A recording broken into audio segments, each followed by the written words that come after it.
Todd came home after a grueling day, as usual, to an empty apartment. At 50, the owner of a thriving IT company had achieved everything he'd ever dreamed of professionally. A luxurious apartment in the city center, an expensive car in the garage, a bank account that meant he never had to worry about money.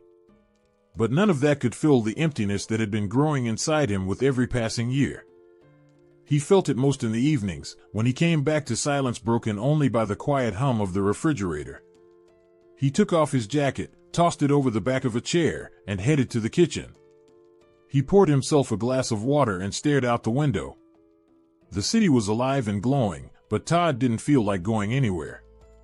All he really wanted was peace and a bit of family warmth.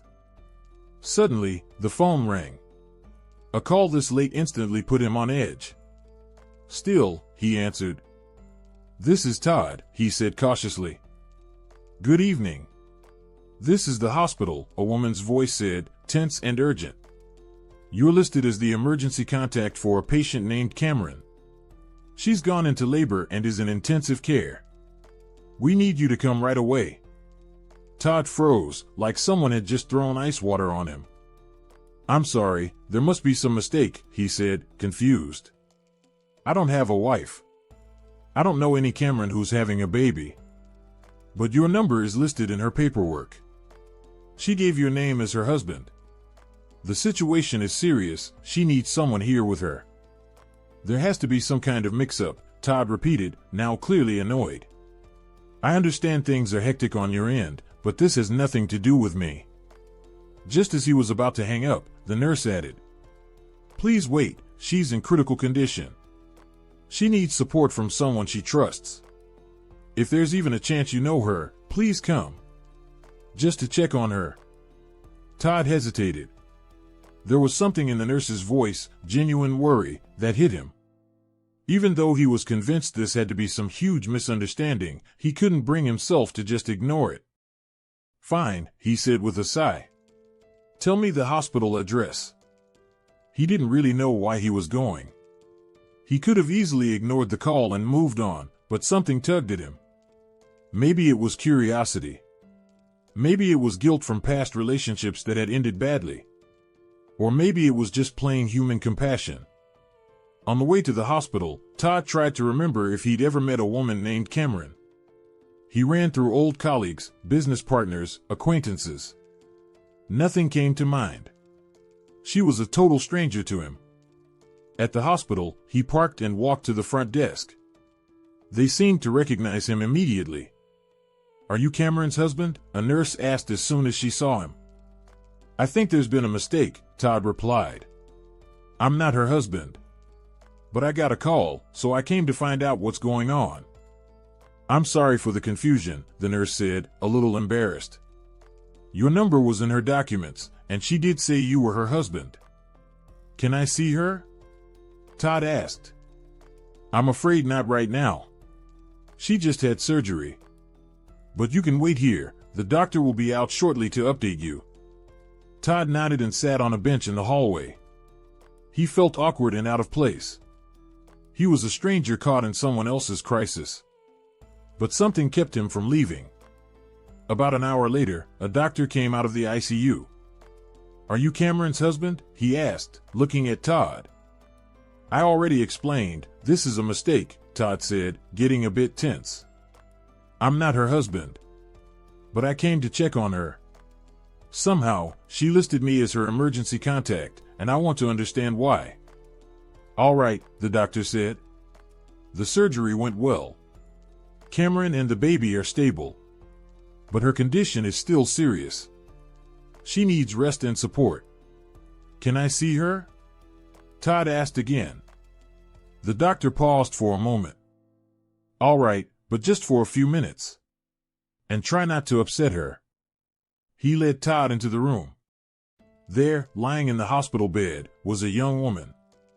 She looked pale and exhausted, but her eyes still had a spark of life. Next to her was a newborn baby. Cameron looked at Todd and gave him a weak smile. There was a mix of hope and fear in her eyes. Todd stepped closer. He looked at her, then at the baby. And something strange stirred inside him. Compassion, and something else he couldn't quite name.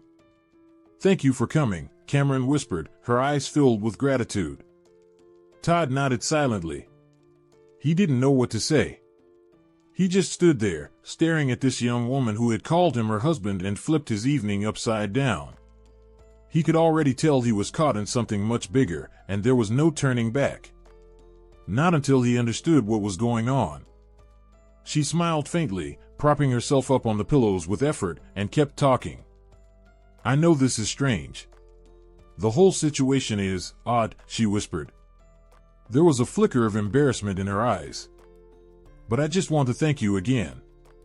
Really. Thank you for coming." "No need to thank me," Todd finally replied, trying to keep his tone neutral. "Just explain to me what's going on. Why is my number listed as your emergency contact?" Cameron sighed, glancing briefly at the baby. "I worked on a project at your company a few years ago. Not for long, just a couple of months.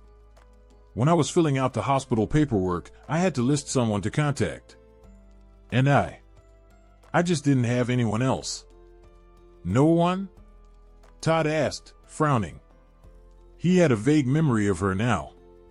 Quiet, kept to herself, always stayed late at work. But nothing more. Cameron shook her head. "I grew up in an orphanage. No family, no close friends, no one I could count on in a situation like this." She fell silent, like she was waiting for him to judge her. Todd felt a strange mix of pity and frustration. Pity for this young woman stuck in such a tough spot. Frustration that he'd been dragged into it. But looking at her tired face and the sleeping baby, he couldn't just walk away. "What about the baby's father?" he asked, trying to sound gentle. Cameron's face darkened. "He's married. When he found out I was pregnant, he said there was nothing he could do, and disappeared." Todd felt a wave of anger rise in his chest. How could someone be such a coward? To abandon a woman and her newborn, especially when she needed him most. "I see," he said coldly. "So what are you planning to do now?" Cameron shrugged, and a tear slid down her cheek. "I'll try to juggle being a mom and finding a job. I'll do everything I can to give my baby a decent life." Something broke inside Todd at that moment. He had always been pragmatic, calculated, someone who kept everything under control. But now, looking at this vulnerable woman and her newborn, he realized he couldn't just walk away. "Look," he said suddenly, making a decision, "I'll help you. At least for now. Until you get on your feet." Cameron stared at him in surprise. "You'll help me? But why? You don't even know me." "Whether I know you or not doesn't matter," Todd replied. "I just can't leave you in a situation like this. I'll cover your hospital stay, get what you and the baby need. After that, we'll see." Cameron's eyes filled with tears. "Thank you. I don't even know how to thank you." "No need to," Todd waved her off. "Just rest and get your strength back." He left the room feeling completely drained. What had he just done? Why had he taken on this kind of responsibility? But despite all his doubts, deep down he felt a strange sense of relief. As if a weight had been lifted from his shoulders. As if he'd finally made the right decision. The next few days were a whirlwind. Todd visited Cameron at the hospital every day. He brought everything she and the baby needed. Slowly, they began to get to know each other better. Cameron told him about her life, her dreams, her struggles. Todd shared bits and pieces of his own story, his work, his hobbies, his loneliness. He found out Cameron had once dreamed of becoming an interior designer, but growing up in an orphanage had left her with no chance to pursue an education. She worked wherever she could just to get by. Todd saw something in her, a spark, real talent, and he wanted to help her reach her potential. Day by day, he grew more attached to Cameron and the baby. He even picked a name for the little girl, Cuddy. He loved holding her, feeling her warmth, watching her sleep. In those moments, he forgot about work, his empty apartment, everything. One evening, sitting by Cameron's bedside, Todd noticed her looking at him with a tenderness he hadn't seen before. Todd, she said softly, I don't know what I would have done without you. You've become like a guardian angel to me. Todd looked away, embarrassed. Don't say that. I'm just trying to help. I know, she said. But it's more than that. You care about me and Cuddy like we're your own. And we barely know each other. Especially considering how strange all this started. Todd didn't say anything. He felt the same. He was slipping into the role of a father. He knew it wasn't real, but it felt good. It gave him something he hadn't realized he'd been missing. When the day came for Cameron to be discharged, Todd had a surprise for her. He'd rented a small but cozy apartment for her in a nice part of town. He started visiting often, helping out with the baby. He learned how to change diapers, feed her from a bottle, bathe her. He read parenting books, asked doctors for advice, searched everything online. Sometimes it felt overwhelming, work, home, a newborn, it was a lot. But when he saw Cameron smile or watched Cuddy's tiny face light up, he knew it was all worth it. He started to imagine what life could be like with a family. Walks in the park, birthday parties, Christmas mornings. These thoughts warmed his heart and gave his life new meaning. One evening, after putting Cuddy to sleep, Todd was sitting in the kitchen sipping tea. Cameron came in and sat across from him. Todd, she said, looking him straight in the eyes, there's something I need to tell you. Todd tensed. He could feel something important coming. I think I'm falling in love with you, Cameron said, her cheeks flushing. I know it's crazy and probably wrong, but I can't help it. You've become the most important person in my life. No one has ever helped me like you have. Todd was stunned. He hadn't expected that. He felt more than just sympathy for Cameron, something deeper, but he'd been afraid to admit it. Afraid to ruin the fragile peace they'd built. He stayed quiet, unsure of what to say. Cameron stood and walked over to him. She took his hand and pressed it to her cheek. Please don't be scared of what I said. I'm scared too. But I couldn't keep it to myself, she whispered. And I'm not expecting anything from you. I just had to tell you. Todd looked into her eyes and saw so much love, hope, fear. And he realized he had something to say, too. He pulled her into a hug and held her close. I think I'm falling for you too, was all he could say. Months passed, and it felt like life had finally given them what they'd both been missing. Cameron was learning to breathe freely again. Todd felt the warmth and peace he had craved for so long. But then, like thunder on a clear day, Wilson showed up. The doorbell rang out of nowhere, breaking their quiet evening. Cameron peeked through the peephole, her face instantly draining of color. She turned to Todd, her eyes wide with fear. It's Wilson, she whispered. Cuddy's father. A man in his 30s stood at the door, nervous, ashamed, uncertain. He looked like someone who knew he didn't belong here. There was something weak and hesitant about him. Cameron, he muttered, avoiding Todd's gaze. I need to talk to you. Todd looked him up and down, coldly. Cameron doesn't want to talk to you. And who are you? Wilson snapped. I'm the one taking care of Cameron and her baby. And you? You're the guy who ran away from responsibility. Wilson flushed. This has nothing to do with you. Cameron, please, just give me a minute. Cameron, still pale, nodded and stepped into the hallway, closing the door behind her, leaving Todd standing in the living room. What do you want, Wilson? She asked quietly. I came to ask you not to tell anyone about the baby. My wife, she doesn't know. And I want it to stay that way.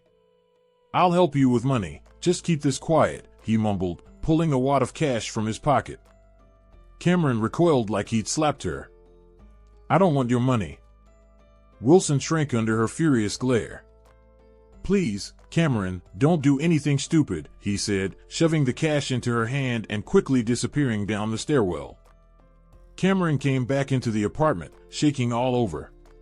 Todd was waiting in the hallway, his eyes filled with concern. What did he want? He offered me money to stay quiet about the baby being his, Cameron whispered, tears running down her cheeks. He said he wasn't ready to lose his real family and that he loves his wife. As soon as Todd heard that, he rushed out of the apartment and down the stairs. He burst onto the street, scanning the area. Wilson was standing near the entrance, nervously smoking a cigarette. Todd stormed up to him and grabbed him by the shoulder. "How dare you," he growled. "Offering money to walk away from your own child? Saying you love your wife?" Wilson tried to pull away, but Todd held him tight. "Let me go," Wilson pleaded. "This has nothing to do with you." Todd released him, with enough force that Wilson fell backward onto the ground. "Listen to me," Todd said, towering over him. "Don't ever come near Cameron or my daughter again. If I see you around them one more time, you'll regret it." Wilson scrambled to his feet, eyes wide with fear, and quickly disappeared around the corner.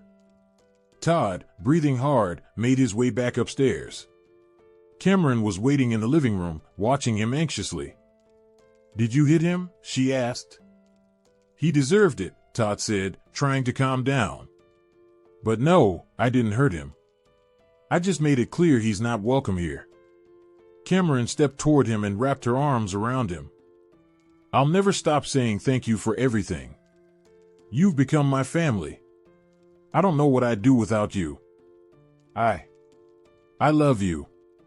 "I know it might sound crazy," she continued, "but it's the truth. I love you, for your kindness, for how you take care of us. You've become a protector for me and for Cuddy." Todd stood in silence, unsure of what to say. He was afraid to admit it, even to himself. Afraid it was all just an illusion, a way to fill the emptiness he'd been living with. Cameron, seeing his hesitation, looked down. "I'm sorry," she whispered. "I shouldn't have said that." "No, Cameron," Todd said, gently lifting her chin. "Don't apologize. I love you too." Cameron looked at him in shock. "Really?" "Really," Todd said, smiling. "I love you and Cuddy. You two are the most important part of my life." Cameron threw her arms around him, and Todd held her tightly. "So what do we do now?" she asked, pulling back slightly. "What do you think?" Todd replied with a smile. "We build a family. Together." In that moment, he felt like the happiest man in the world. He wasn't alone anymore. He had a family he loved with all his heart. As for Wilson, he never came back. He vanished from their lives for good, leaving behind nothing but a bitter memory. But that no longer mattered to Cameron. She was happy with Todd and with Cuddy. They became a real family, built on love, care, and trust. Todd, Cameron, and little Cuddy created their own world, where love and peace reigned. Todd was no longer alone. He found joy in Cameron's embrace and in the sound of Cuddy's laughter. He became a true father, a loving partner, and simply a happy man. A story that began with a strange phone call from the hospital led him to what mattered most, a real family. If you enjoyed this story, don't forget to share it with your loved ones. Like and subscribe so you don't miss future episodes. And let us know in the comments where you're listening from. We'd love to hear.